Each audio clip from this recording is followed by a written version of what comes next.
Hello, everybody. Beautiful moment to you, as you, and your lineages and your progeny, and all the beings, the living beings of our paradisical world. So many thoughts in my heart and on my mind. You know, the living beings of Earth have very few voices among the wildly disoriented cohorts that presently dominate our paradise here, this paradise here, for whose sake we arise. We don't come here to build machines. We come here to expand and explore and import the impossible into the physical world.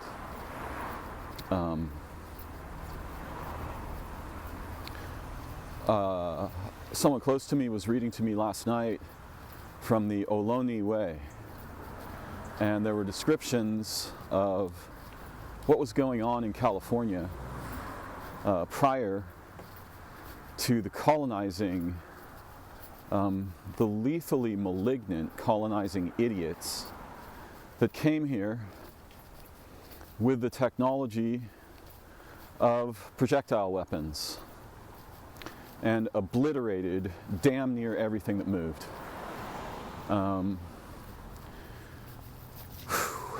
Yeah. So, you know, in the conversation about, quote, aliens, unquote, there's no such thing as aliens. The humans are aliens. I'm going to get into that deeply here. So, I just want to place some bookmarks in my mind. I want to talk about Avi Loeb and Three-Eye Atlas, category theory, and rocks and comets. I want to talk about a toy that I was given long ago called starFish. And I want to talk about the colonizing humans. The humans that are oriented to obliterate the anciently conserved ecologies and turn them into objects, slips of paper in banks and graveyards. So it's impossible to imagine, to truly imagine the profusion, the bubbling, impossible diversity of organismal life here in California and across the United States and many other continents prior to the arrival of people from Europe. But we're talking about situations in which we have records of this from indigenous peoples. Rivers would become solid with salmon. There would be roe salmon eggs 5 feet deep, 10 to 50 feet along the shoreline. Apparently you could walk across the river on the living salmon bridge. We're talking billions of creatures. There were herds of ungulates, thousands, 10,000 strong. We are told that there were bison herds the size of states. The bird populations were storms. Thousands, tens of thousands. Flocks of birds that could black out the sky if they rose. The biomass, which is a clinical term. The diversity and richness and intelligence, transcendence of the living places here was impossible for moderns to conceive of. In the Bay Area alone, there were probably thousands or tens of thousands of grizzly bears right? In one little area of California. Cougars, mountain lions, wolves, raccoons, opossums, mice, gazelles, antelope, elk, mooses,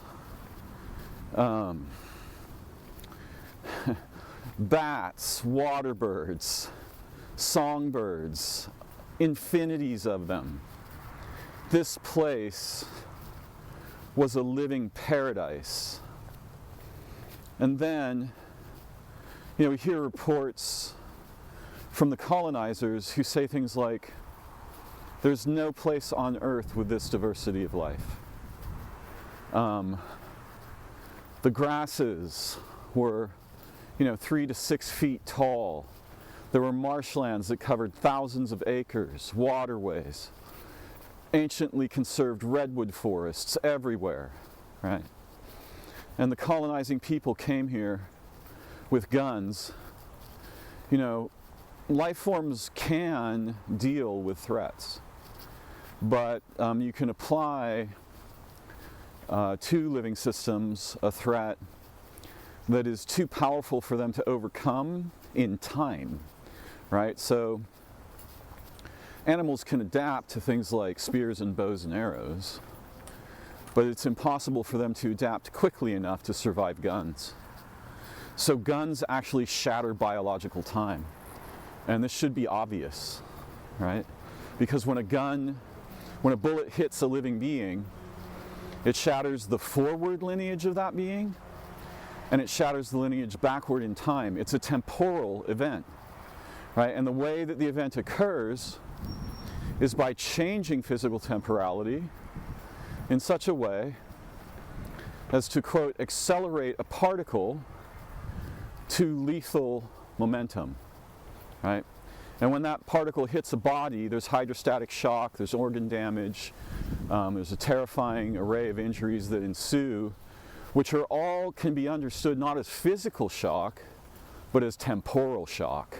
This is compressed time that kills beings with bullets from many important perspectives. We have no devices that measure the complexities of temporality over any field. We think time is linear and flat. Seconds, minutes, hours, it's the same everywhere. This is the presumption. This is impossible.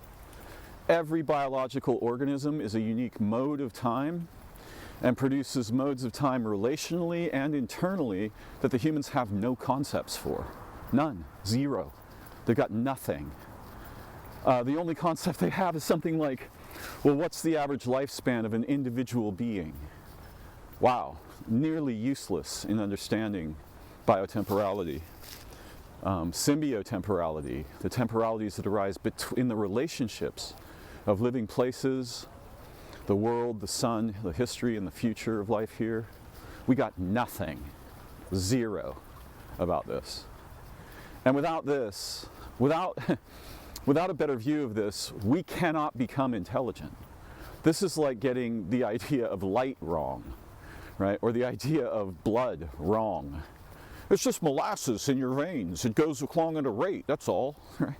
I mean, this is just insanity. Masquerading under the aegis of the colonizing peoples as intelligence or even science. This is not science. This is dogma, right? It's physicalist, reductive materialist, utilitarian, technologist dogma. This is doctrinal idiocy. And the peoples that came from Europe were so catastrophically dissociated from their humanity, their beingness, their organismality, their animalian aspects, that they looked on all this and thought of it as a fucking bank transaction. And they obliterated the forests. They obliterated the insects. They obliterated the birds. They obliterated the ungulates, the bears, the cougars, the wolves, the coyotes. And that was a great way to make money for people who made guns and bullets. Those people stacked up cash in little boxes, right, and became the heirs, right, as all of that diversity was converted into cash and property. Little bubbles of political, social, and commercial power malignantly grew like cancers in the human population and obliterated the indigenous peoples who lived with the living places and the living beings as humans should, as organs of them, as family members, as children of them, as parents of them, as students of them. They learned the ways of the living beings. This was their techne, right? It was a spiritual, relational, profoundly intimate, reverent, adoring way of life. Were there pockets that were different? Yes. But until the colonizing peoples came and spread that disease all over the face of the planet, what you largely had, exceptions noted, were people not living in balance with the living places. You had people living as embodiments of the living places. Now, this is something that deeply concerns me and offends my soul, not just my mind, offends my heart. The spirit of life on earth is being obliterated by these diseases that masquerade as societies. And, advancement into a fucking meat grinding graveyard factory. Well, that's not a kind of advancement that I find myself interested in. And it's precisely the kind of advancement that I would oppose with every fiber of my being in every breath I take on this world. So there's that. Just try to understand that the colonizing people and the invention of the gun obliterated the history and future of life on this planet and continues to do so to this day. The military prison industrial complexes are a disease that must be eradicated at any cost. They will snuff this planet if they are not. At the very least, they must be removed from their authoritative grasp on human existence, histories, and futures, and placed in a much more appropriate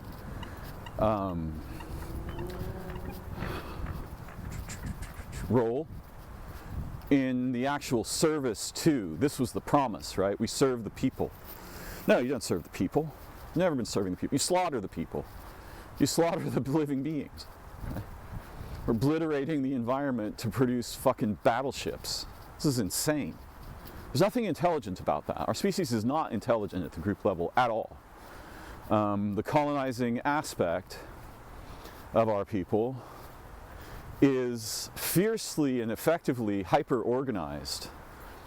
And the aspects that would push back against it do not tend to organize because they're not inherently warlike. So when you hear things like, oh, this is just human nature, bullshit.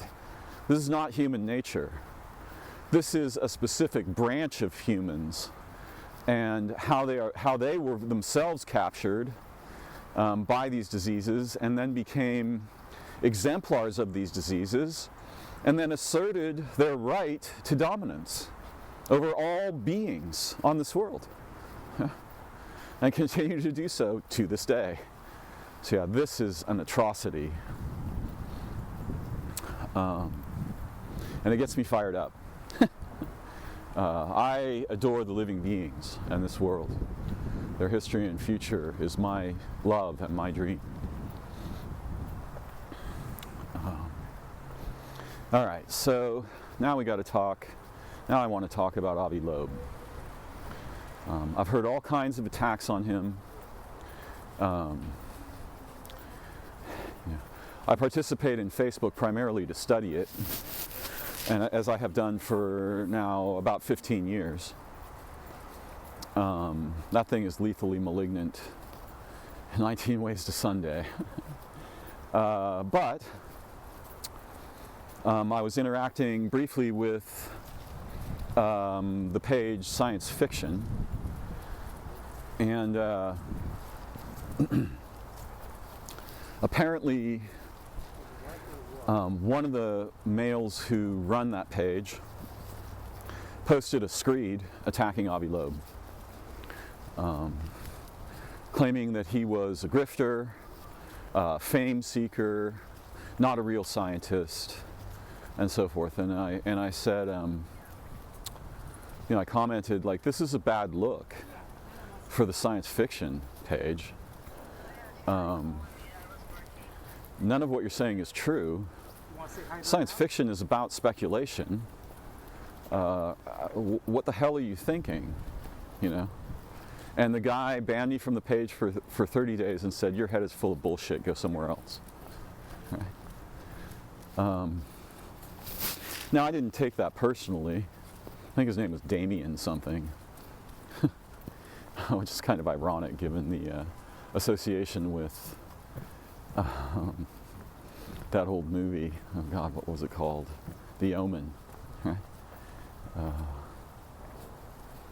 But that's a very surprising perspective coming from one of the originators of the science fiction page on Facebook.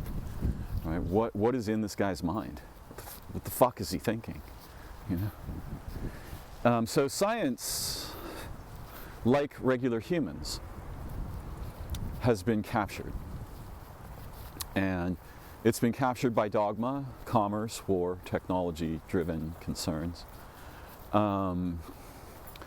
The particular doctrinal dogma that pervades over science is one that is born from physicalist, materialist reduction paradigms, right? They're just the physical and nothing else, right? Of course, quantum physics produces a sort of a puzzling problem for that.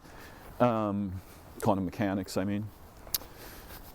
But yeah, science is infested with dogmas about what we shouldn't look for, what can't be true, what isn't true, what isn't there to find, right?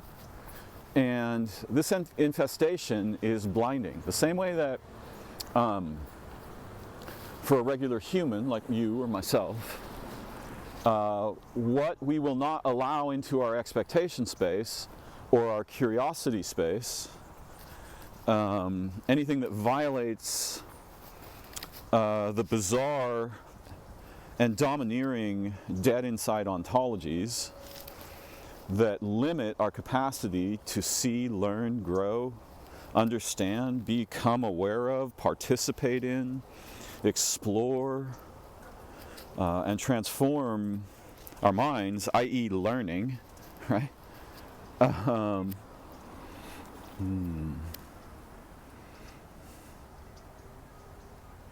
Let's see here. Okay. Let me just take a photo really quick.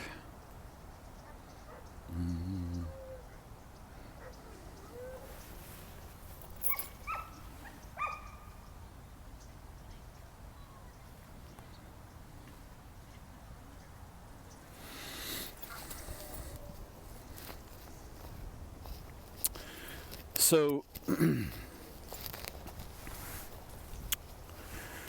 our ontological defensiveness and the motivations and imperatives of what we can think of as the left hemisphere-like ways of being in the world. The desires, the expectation space, right? We want graspables, manipulables, objects, everything is turned into things. It's an extremely utilitarian perspective, and this aspect masquerades as the God of everything. And it's extremely vulnerable because it's not the God of anything. It's a specific branch of the potential of human intelligence that partly gave rise to and subsists within the colonizing aspect of our species.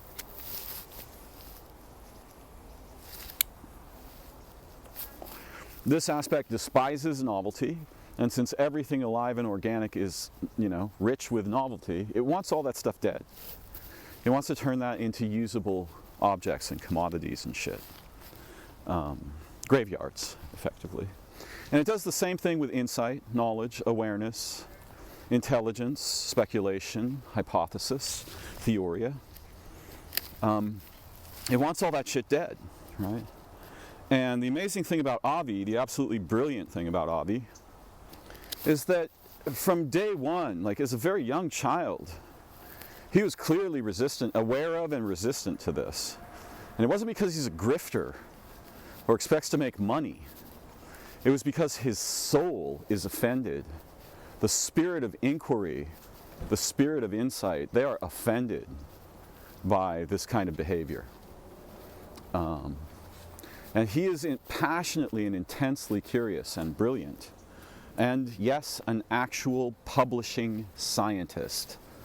So this guy is qualified to speak clearly, lucidly, and openly about the matters upon which he opines in his posts and upon which he publishes in his professional vocation as a scientist. So, some jerkbag on the science fiction channel, Avi's just a grifter. Fuck off, dude. Where's your work? The fuck did you do to advance the intelligence or the longevity of our species? Zip. Nothing. Right? You're just a captured voice box for the ontological tyranny and ontological fascism and authoritarianism of the colonizing aspect of the peoples and the ontologies that they are the exemplars of, right? The voice boxes for. So, I was just listening to Danny Jones talking to Avi this morning, and so excited whenever I hear Avi speak. He's brilliant. I trust him. He's passionate, curious. This man is a real human being, right? Like a well-rounded mind. And he, like others, Eric Weinstein, Brett Weinstein are good examples, despises the dogmatism that has infected scientific endeavors. This is not science. This is something else, right? He spoke of being at I think it was a NASA colloquium, and everybody was just saying, yeah, it's just a rock. We know what it is. It's this. It's a rock. It's a comet, right? Let me ask you a question about comets. What do humans know about comets? Zippity fuck. Nothing. We know little pieces about their composition from spectroscopy. We have some theories that mostly suck because we don't know what time-space is. So if you don't know what time-space is about, or your ideas about what it's about are so crude and primitive that they blind you to the possibility of insight, because it's ontological shock, bruh. Then, the fuck are we thinking? Of course, there's no we there, right? It's not us. We are not thinking these things, and I am thinking very different things from what comes out of the voice box of the collective ignorance of the humans. In fact, I study the activities of that voice box to better understand how that shit got started and what we could possibly do to push back against it. And there's a lot we can do. I'm doing a little bit of it right now. So, apparently NASA's saying, the voice boxes of NASA are saying, don't worry, it's just a rock. We know what it is. Okay, well, let me ask you a question about rocks, right? How many different kinds of rocks are there on this planet? If we just take rock, if we have rocks and minerals, right? How many different kinds are there? Are there any that are so bizarre and interesting that they could teach us something about the nature of reality? Abso-fucking-lutely there are. So is there really such a thing as just a rock? No, there fucking isn't. There's no such thing as just a rock. Just a rock is a category, right? And if you mistake the category for the phenomena, you are blind. Your intelligence has died in the womb. It will be born fossilized, right? So, what Avi is saying, he is well aware of the stridently authoritative ignorance that pervades over many fields of science, medicine, biology, even technology. And what he is saying is, we don't know what it is. How about we get some data and try to find out as much as we can know about Three-Eye Atlas? And this leads to another array of problems. So first of all, fossils are rocks, right? There's no such thing as just a rock, right? There's gold, there's diamonds, there's,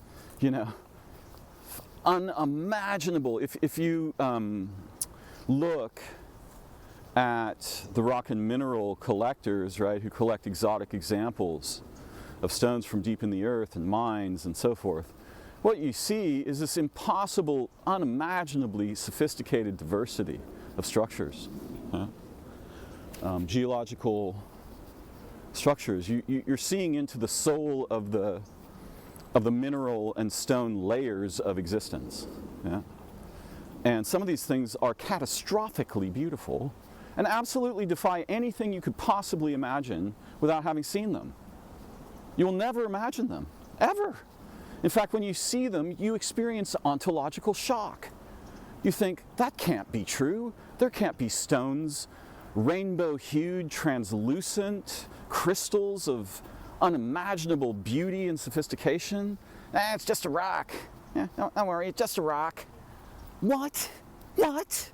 You're out of your fucking mind. There's no such thing as just a rock. That's a concept. No phenomena matches our concepts. There's zero matches, right? The closest matches are ridiculous things that are so simple in their structure and were constructed by humans to be this way. They're like forks or silverware, yeah? That's just a fork. Okay, that is close to the truth. That's just a rock? No, this was produced by time-space like a child of itself. There's no such thing as just a rock, except in human idiocy. That's just a comet. We don't know shit about comets. We have no idea what the medium is for, what it's up to, what it's an expression of. We have zero knowledge as humans of origin, that which is producing all phenomena instant to instant. So there's no chance that Three-Eye Atlas is, quote, just a rock. And there's nothing scientific about making a statement that stupid. That is absurdly idiotic. Sorry, I'm getting a little spun up here. I'll try to cool down. I don't want to yell at my listeners, and it's not your fault. So, Avi is really courageous and puts his life and reputation on the line, and the life of his family, right? This is heroic. This is a man who is a questing being. And frankly, I don't give a flap if that guy makes some money. I do not care. There's nothing as grifty as dismissing 99.9% of reality because we have a word that we like to use to dismiss it with. It's a rock. Don't worry, just a comet.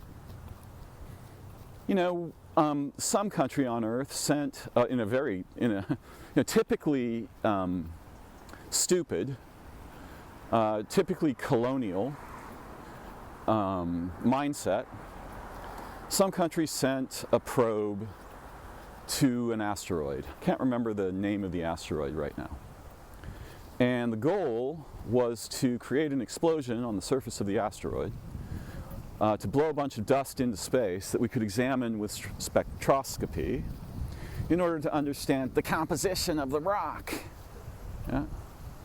Imagine if someone did that to your daughter. Right?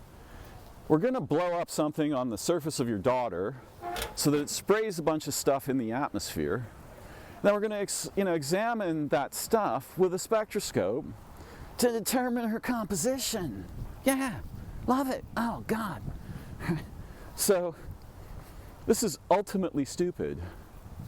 The dumbest way to explore existence, that which is to presume it's dead inside and use bullets to smash it open to discover its mechanical features. This is the imperative of an idiot. There's nothing scientific about that, right? In order to be truly scientific, you first have to be a being. You then have to be an organism, and you need to think and feel and sense and speculate as a being and an organism and an animal and a terrestrial animal and a human being. This is not happening. This is not what science is up to, right? Science has a very different overall array of captured agendas and dogmatic perspectives about what we're not supposed to look for. Now, don't look for that. That would violate our entire expectation space. So anyway, they blew up, they sent a charge to the surface of this, quote, asteroid, unquote, as if they know what the fuck that is, which they don't. And, they did some spectroscopy on the dust that came out. And then, they were done. But apparently, I'll try to find some background on this, because it can be, you can find this, there's records of this. Apparently an observatory, if I remember correctly, in Hawaii, continued to observe the asteroid after the explosion, not with spectroscopes, or maybe with both spectroscopes and other technological devices. And what they discovered, I may have the numbers wrong, but I believe that what they discovered was over the next week or two while they were observing it, the asteroid was emitting 500,000 gallons of water per minute, or some ridiculous quantity of liquid water, or water vapor. So what if that asteroid was filled with life and we just killed it with a bullet? Because we want to know what it is. Yeah, we want to see what the composition is. Oh God, yeah, we're very smart monkeys with our space guns. Jesus. Whatever came to colonize the Americas was not human. And it's very important to understand that organisms on Earth have to contend with something vastly more lethal than an alien invasion. They have to contend with a terrestrial animal that is alienated from the spirit and origin of life itself. It's called Homo sapiens. And when that thing enters a forest with a gun, you better hide your fucking children, right? You better run. This is death on legs. Yeah? And it's not human nature. This is not our nature as beings at all. This is the nature of a disease that we are particularly vulnerable to and can capture whole civilizations of our people. And we need to understand that disease and its origins, where that fucking alien thing came from that alienated us from nature and the sky and each other and the living places of Earth. That's a fucking alien.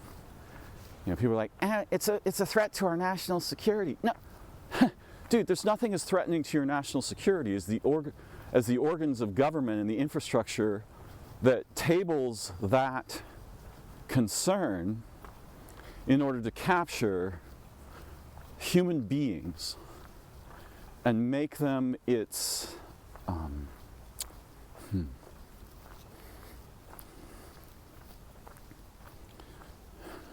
the word I want is like effectors, to enact its protocols. Yeah? Capture human beings and enact the protocols. Yeah?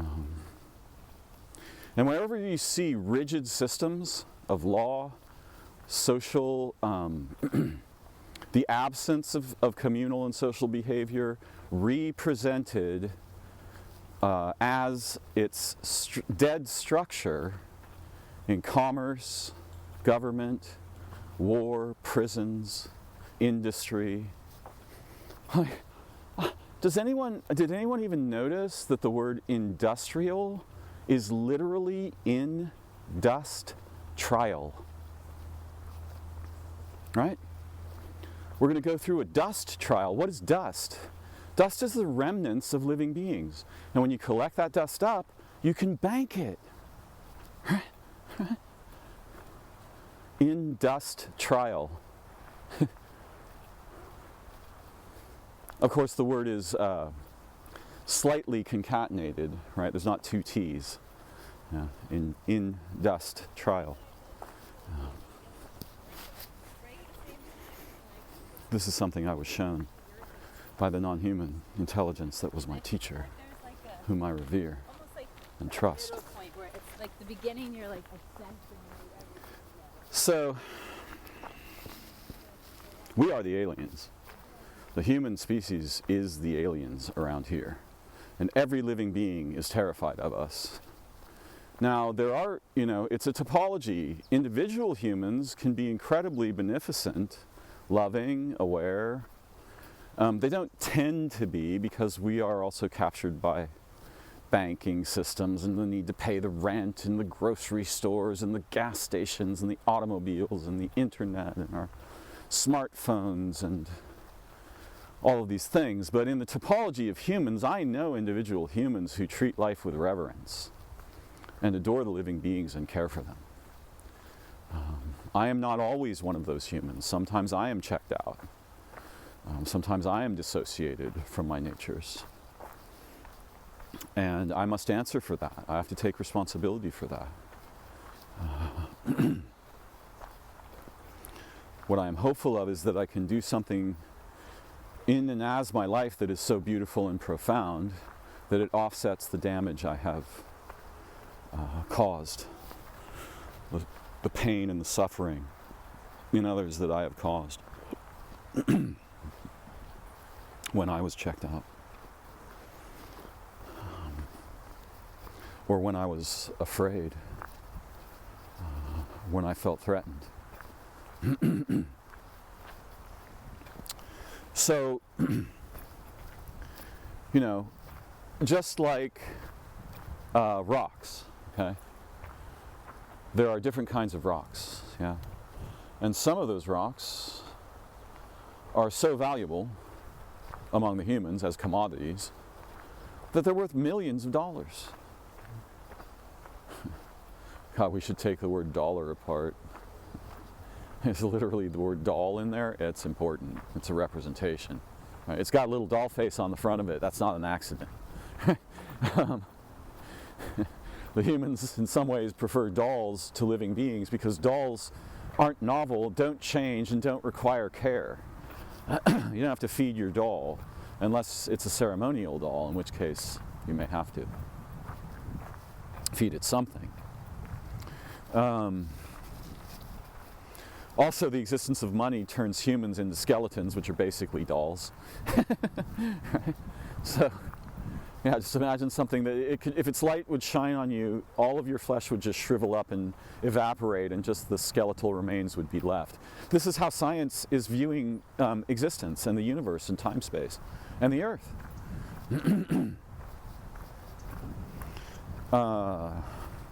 So, there's lots of different kinds of rocks, and humans don't know what rocks are. They don't know why there are rocks, what they are expressions of. They have, we've gathered some knowledge since the inception of science, quote unquote, say 200 years ago, give or take. And most of that knowledge is extremely clinical. It's very structural. We call it empirical, but it's not empirical. Because empiricism demands that we see beyond the fossilized remains of what could be insight. In fact, without that seeing beyond, you can't make the determination that some statement or assertion or research or evaluation is empirical, right? The thing that you use to determine whether something is empirical or not is not empirical. itself. There's lots of different kinds of rocks. We don't know doodly squat about what's out in space. Nothing. I mean, 0.000, a bunch of zeros, and then a 1. You know, this is what our highly advanced civilization, you know, this is what our knowledge ways, quote, have done, have accomplished. Nothing. But they assert their authoritativeness with godlike supremacy. We know what that is. Never mind that rock. Don't look over there. Nothing to see. Just like when Galileo was trying to show people through telescopes things, like, we're not even going to look through that. We already know what's out there. So people attacking Avi, wow. Why don't you guys get something like a mind or a life? Do some research yourself. Become a scientist yourself. Show us why Avi is wrong. You know? Or STFU. Like, shut up.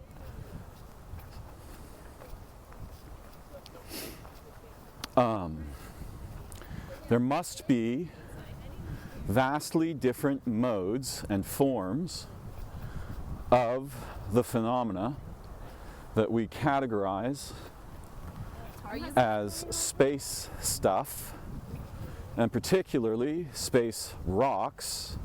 You know, we think of asteroids as rocks. What if they're not? What if they're stony? What if there's a stony outside and a living inside? That's not a rock, right? Same thing with comets, right? We don't know what kinds of objects are out there, and we have effectively 2 ideas about it. 2, right? About the universe, right? Like the solar system. 2 ideas. It's either an asteroid, in which case just a rock, or it's a comet, in which case it's like a rock with some water on it. You know, yeah, that's all that's out there. Nothing to see here, folks. You know, go back to your video game and your Instagram. Thankfully, Avi has had an impact, on the incredible and absolutely unjustifiable doctrinal dogmatism, the ontological fascism that rules supreme over most of science, right? So that other scientists are beginning to see that our proclamations about the ontological status of celestial phenomena cannot be true, right?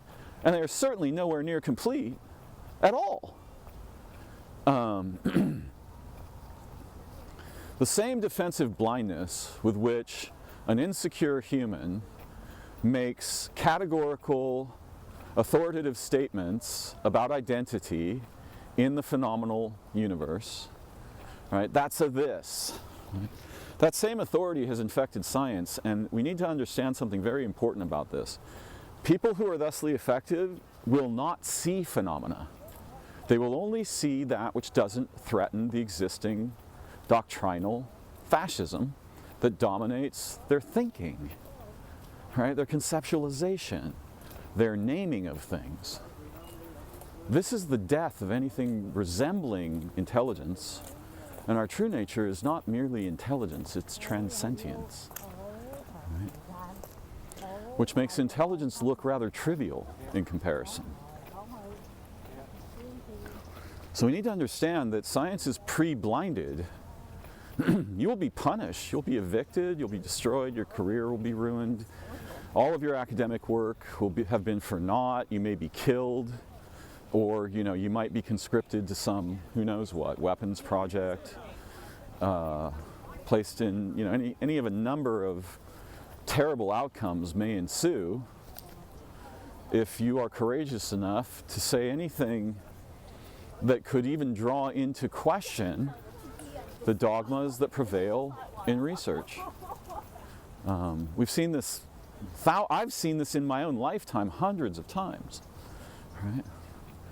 Back in the 80s, there was a Japanese scientist who was saying that he was pretty sure that cancer was caused by viruses. Everyone's like, nah, no fucking way, it's not what's causing cancer. Yeah, it's fucking causing cancer. Right? Viruses turn out to have a powerful role in a broad array of both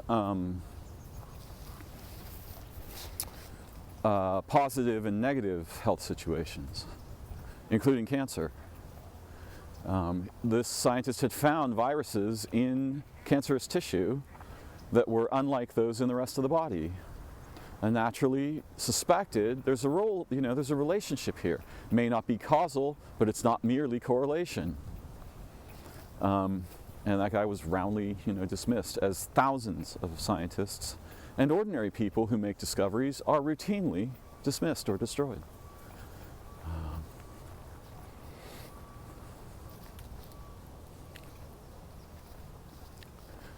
So we need to understand that just like the blindness of ordinary humans, scientific research is infected with this. And there are people who are more or less what we might think of as true scientists, but good luck getting a job. In order to get a job, you're going to have to lie, right? If you're a real scientist, you're going to have to pretend to toe the party lines, not threaten them. It's a minefield. And Avi is very courageously putting his life and reputation and career and family on the line for the sake of learning, right?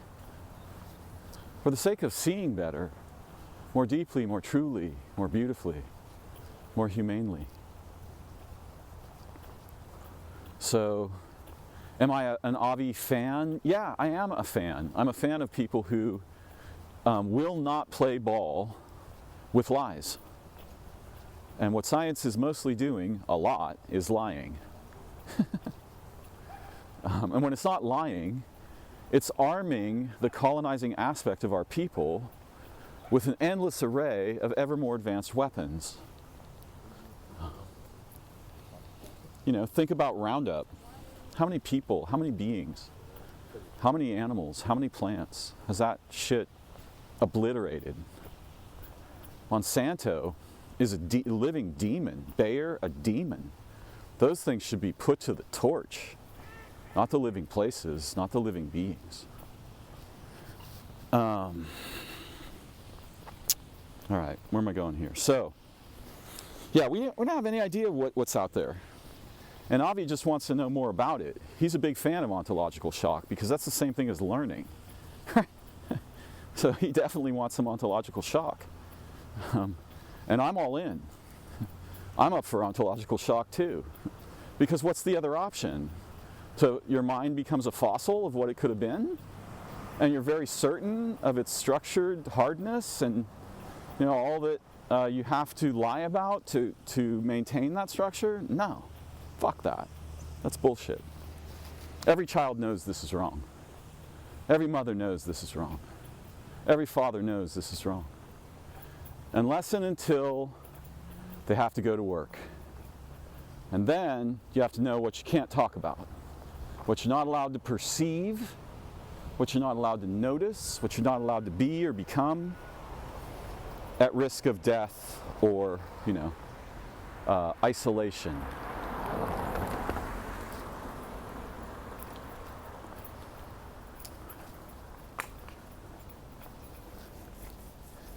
We presume, there's a bunch of presumptions underlying various aspects of science, astronomy, cosmology, etc. The fundamental presumption is that the universe isn't a being. It's not an organism, and it's not what is meta to organisms, such that organisms are hypostases of its natures, right? Lesser enacted embodiments of its natures. What do I mean by lesser? I mean lesser dimensional, right?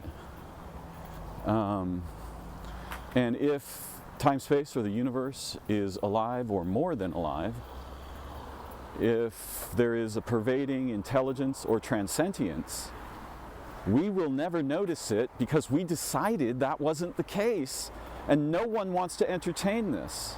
No tenured, published researchers. Even people who have suggested that Earth may have become alive due to what is called panspermia, right? Organisms and organismal precursors traveling to Earth through space. Oh God, what is his name? Indian panspermia guy. Maybe it'll come to me. I love his name. It's not Rick Remshan. Well, I'll have to just keep going for now. It's right. It's I'll have to orbit it.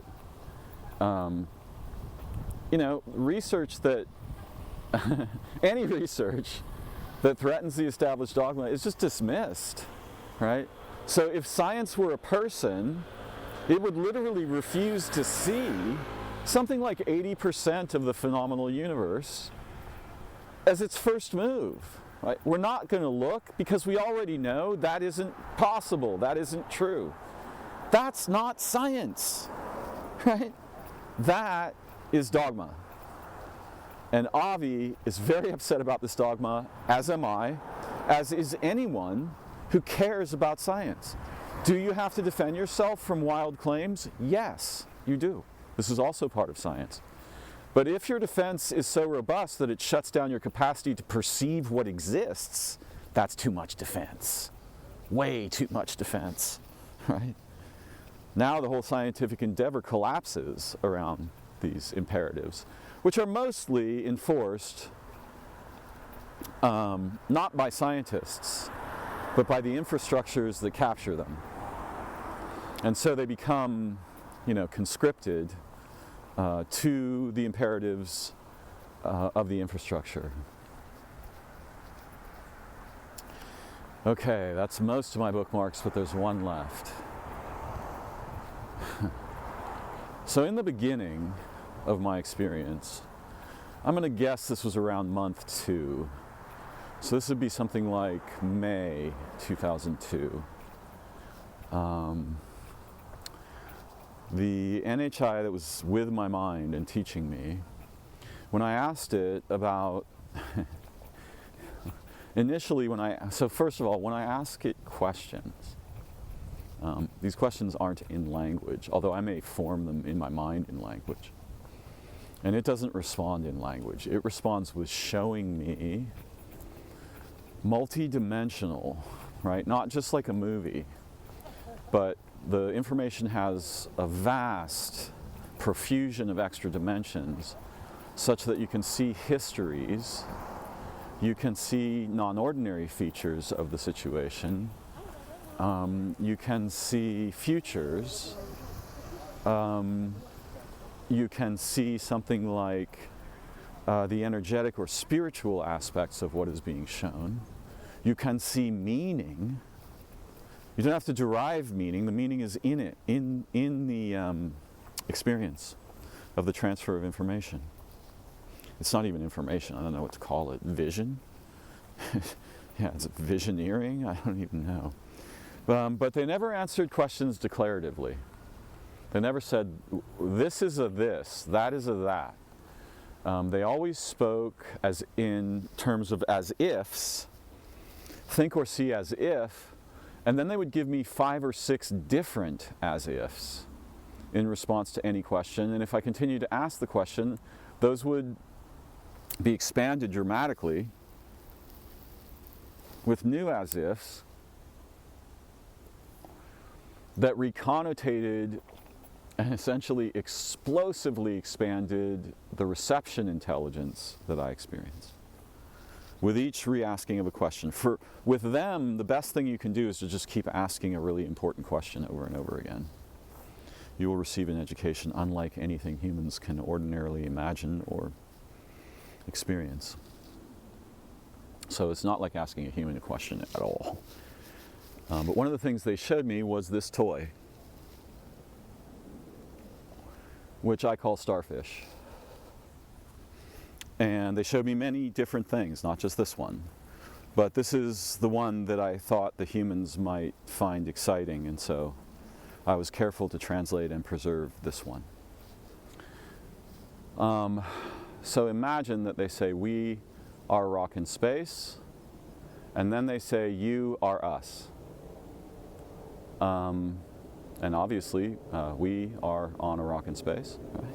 So they are a rock in space, we are a rock in space. And then here's another thing, right? What does rock mean? You're going to find out something pretty weird about what a rock might be here. So they showed me histories where, in a very special situation in the universe, organisms, cellular organisms that were not formed into animals. They were they were biorelational hyperstructures as what we think of as microbes. And through a series of disasters, they found themselves inside a crystal, in water, or something like water, inside a rock in space. And they were unimaginably ancient. And as they could not evolve physically due to the space constraints, they evolved relationally. And eventually they evolved relationally to such an extent that they were able to reach out with their, we'd need a special word for this. It means organ of transpresence. So it means like they can, as a culture, bilocate, so that they are at once in the rock and at the same time in and with a world on which there are organisms. There are animals and plants and things, or something like that. So they achieved this capacity over their evolutionary path to touch other living worlds with with their soul, really, with their spirit, with their transcendence. And when they touched these worlds, like honeybees, they would gather evolutionary assets from all of the organisms on that world and concentrate them in a way somewhat resembling what bees do with flowers and honey. And this organism I called starFish. It's not merely an organism, it's something we don't have a category for, because we think organisms are simply biology, and there's no such thing as that. There literally is zero things like that. Organisms have other dimensions of existence that the humans have no words for, and other dimensions of anatomy that the humans have no words for, that are energetic or spiritual or relational or transcendent. So these beings, which I call starfish, they learned to become transpresent to other worlds that orbited stars. And when they touched one of these worlds, it would unify and accelerate the evolutionary potentials of that world catastrophically. And those worlds would undergo sudden, explosive diversification of organisms. There's records of this on Earth, by the way. And so then they learned to touch collections of worlds, right? Like constellations of worlds in time-space, and do the same thing. And eventually they were able to touch all the worlds in time-space simultaneously and concentrate the evolutionary, the transcendent, the intelligent conservations and achievements of these worlds in their own people, so to speak, okay, the people or microbes, in this toy. This is a toy. I'm not saying this is what happened. I'm saying it's very useful to think about something like this, or imagine it as if it might be true. Science fiction, if you will.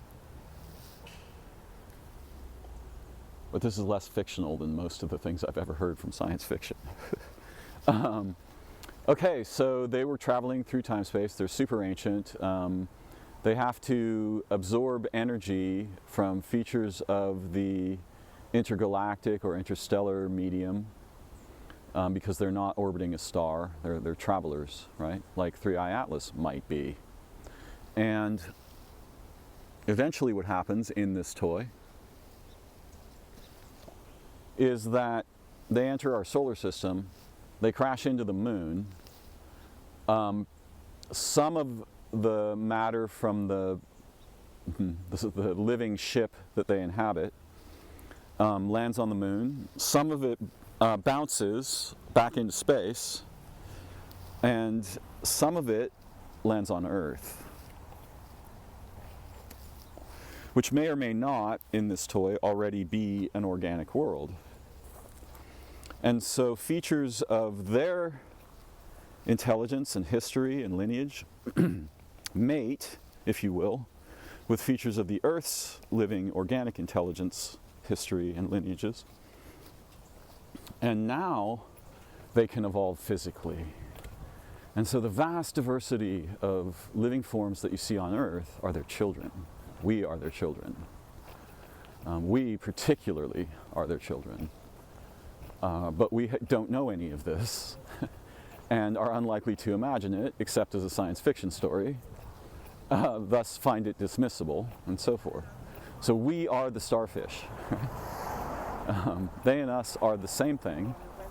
All of the organisms of Earth are starfish mated with the terrestrial lineages of life and transformed dramatically by that mating. And this is just a little piece of this story. It's the most compressed version that I could tell in a few moments.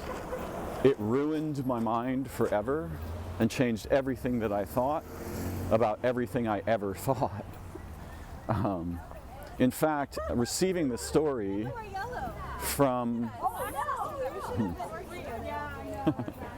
from the NHI intelligence that was teaching me was like becoming starfish again, right?